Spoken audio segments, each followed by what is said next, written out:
Returning to our Mastermind program, what we'll do here is we'll handle this part of the program that is going to prompt the user for a 4-digit number, break it apart, and then verify that it is a valid guess. So one of the things from the previous one that I'm actually going to switch around is I'm going to first check to see that it's a 4-digit code, and then second, make sure that every digit is unique.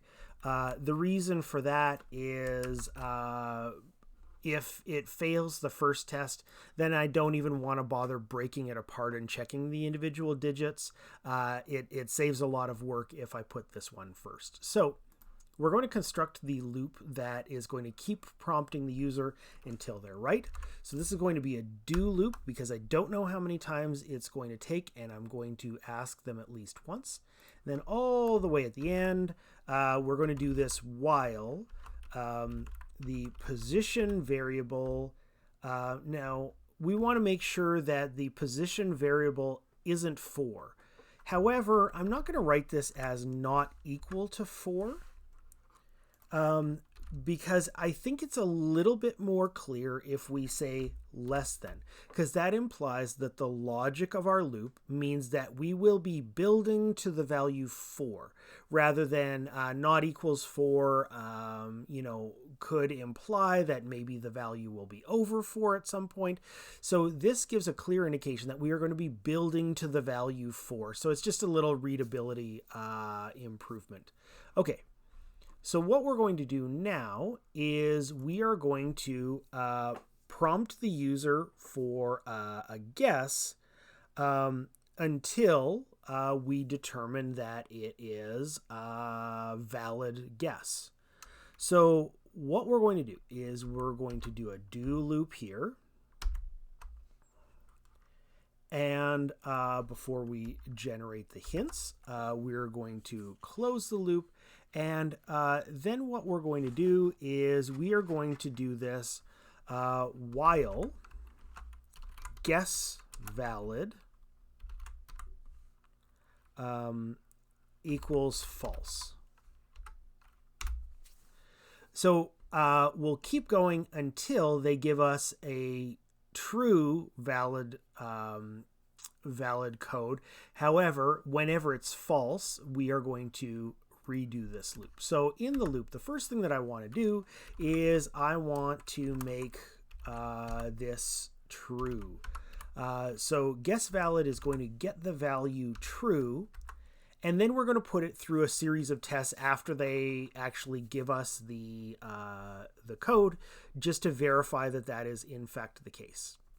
So what I want to do here is I'll put my first roadblock, which is going to check to see if they give us a valid 4-digit code. So this is a really easy little do loop. So inside this one, what we're going to do is we will prompt the user for a 4-digit code. So enter a 4-digit code. And this will be their guess. Okay. Now, what we want to do is we will keep doing this while either the guess is less than 1,000. So if it's less than 1,000, we're going to redo it. 1,000 is the lowest 4-digit number. Or the guess is going to be larger than 9,999, which is the largest 4-digit number. I realize, there's a bunch of things in this range that we can also automatically discount. However, this is a pretty clear indication of less than the smallest and or larger than the greatest. We want to loop this. So if it passes this step, this is where we're going to want to break down the code and then verify that every digit is in fact unique. So what we're going to do, I'm just going to put a little comment here. So this is break apart code. And I'm going to put up here just to show what this loop is doing. So this is going to verify 4-digit code. This is what this loop is doing. And then we're going to break things apart, which is the next part. And then afterwards, we're going to verify that each digit is unique. Okay. So what we're going to do is the guess position 4. So this is the rightmost guess digit. So if they put in 1, 2, 3, 4, this is going to be the number 4. What we want to do is we're going to make this equal to the guess modulus 10. So again, that's the remainder of a division by 10, which will remove, or it'll store the last digit. So if you want to think of this, stores last digit. Then what we need to do is we have to remove that digit from the original guess. So after we've stored it, we're going to have guess get the value of guess divided by 10. So again, because this is an integer, it's going to just not be able to handle the decimal. So our 4-digit number is going to go down to a 3-digit number. So this is going to be removes last digit. Okay, so then what we're going to do is we're going to do this for each digit of the guess. So the second one is going to do the same thing, except it is going to be number 3. The next one is going to do the same thing, except it is going to be number 2. And then the last thing, we are going to do the same thing, except it is position 1. And at this last stage, when we divide the guess by 10, then what it's going to do is it's going to become 0. So the guess gets zeroed out at the end of this. Okay. So now let's put it through a bunch of tests. So what we're going to do here is we're going to check to see if any of the positions is a 0. So we're not going to be using 0 in our final solution. It's going to be 1 to 6.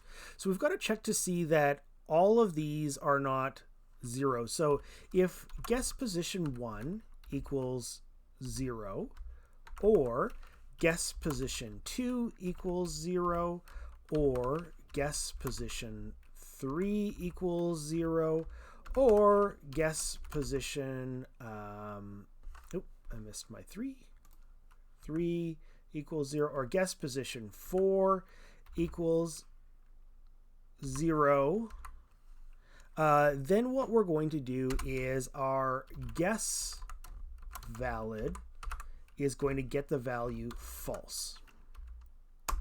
So this is not a valid code if there are any zeros in it. Also, we want to make sure that none of them are larger than the maximum digit. So I'm going to do a little copy paste here. And we want to make sure that guess position 1 is not larger than max. And we want to make sure that this is the case for all of them, that guess position 2 is not larger than the max, guess position 3 is not larger than the max, and guess position 4 is not larger than the max. In addition, any of these conditions will make it false. So we don't, if we get false on the first one, we don't really care about the second one. So I could put an else if here. So if it first passes the 0 test, then it's going to go to the max test. So what we want to do here is now we also want to check to see that no digit is the same as any other digit. So we can do another else if, and I'm going to write this one out and go past the edge of the screen, so you may need to pause the video if you're not following along in order to get this. Let's see if we can squeeze it in. So we want to make sure that guess position 1 equals, so if it equals, we're going to make it false. So if guess position 1 equals guess position 2, or guess position 1 equals guess position 3, or guess position 1 equals guess position 4, or guess position 2 equals guess position 3, or guess position 2 equals guess position 4, or the last one, guess position 3 equals guess position 4. So that's a long one. So if that is the case, and I'm just, because I feel like this is a really long line of code, I'm going to put the guess valid becomes false right here. Okay. So there we go. We break it into the 4 digits. We make sure that none of them are 0.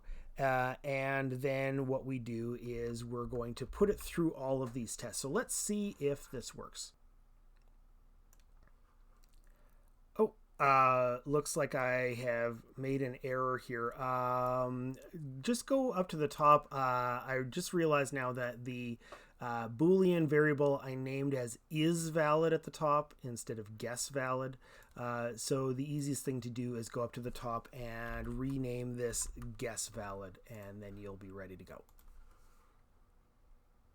So we'll run it again.